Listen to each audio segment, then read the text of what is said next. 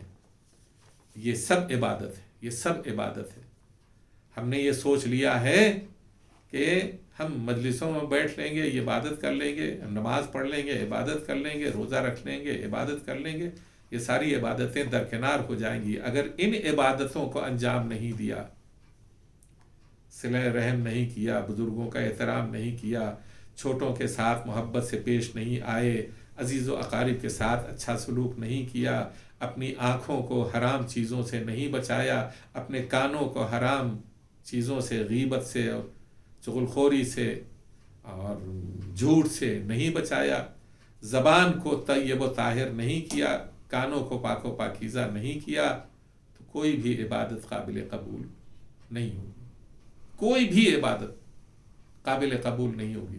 جتنا ہم قرات سے نماز پڑھ لیں، جتنا ہم خضوع و خشوع اور لفظوں کو گاڑھا بنا کر کے عبادت کر لیں اور نماز پڑھ لیں، لیکن نماز کے بعد سلام پھیرنے کے بعد یا سجدہ شکر کرنے کے بعد اب واپس ہوئے تو اب جس سے بھی مل رہے ہیں اس سے ترشروئی سے مل رہے ہیں، سارے حسنات نماز کے اور عبادت کے ختم ہوتے جا رہے ہیں۔ جس سے بھی مل رہے ہیں زبان کی لغویات کے ساتھ مل رہے ہیں، جس سے بھی مل رہے ہیں اکڑ کے مل رہے ہیں، جس سے بھی مل رہے ہیں غرور کے ساتھ مل رہے ہیں، سمجھ رہے ہیں، جس سے بھی باتیں کر رہے ہیں ظلم کر رہے ہیں، اس کے اوپر ستم کر رہے ہیں، اس کے اوپر کہاں کی نماز، کہاں کی عبادت، کہاں کے روزے؟